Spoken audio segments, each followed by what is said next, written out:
We all sat on the floor of my dorm, giggling about the goose on TV who really thought he had a shot. But as the numbers went up, our hope went down. Goodbye to a president we could admire, feeding the fire of fears we figured were far out and impossible. We inaugurated hate.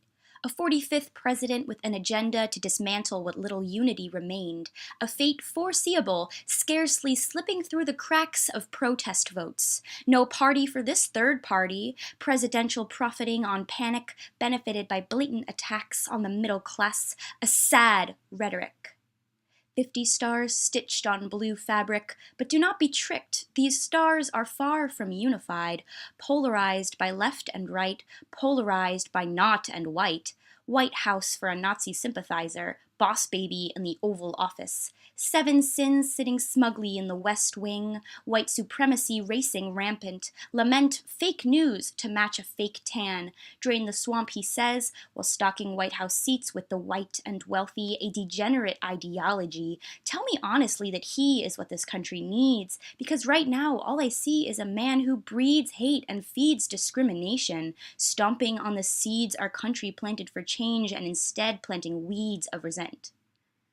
One tweet away from nuclear war, but who's keeping score? The playground bully, I know for sure. President in his name, but doesn't know the rules of the game. Cheaters never win, and this one certainly has been. Deporting dreamers determined to make it in the land of the free.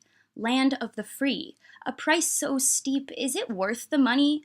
Homophobic, fear of gays, but indifferent to the blaze of climate change, an outlook turned sideways, requiring nightly praise to remedy a fragile ego. Kind of funny to claim to benefit the middle class, trickle-down economics trickles tears from 1%, despising queers, banning trans, adrenaline rush condemning melanin, seeing humans as pigments and shades, denying AIDS to those most in need, succeeding nowhere but the golf course, I guess, and yet no one's hunting this sexual predator, a totalitarian competitor.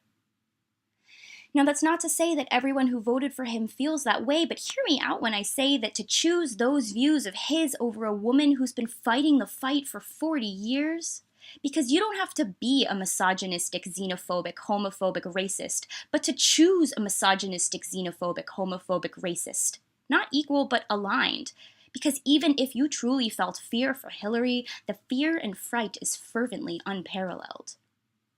The sad truth is, he is not to blame. He is merely the face of hate, the messenger of a mindset, the feeder of the flame that promotes morals we should move to abolish. At Real Donald Trump, can you hear me? I'm tweeting at you. Starting wars with 280 characters, national embarrassment, global fright, but pussy bites back. Pay with our lives to fight the fight.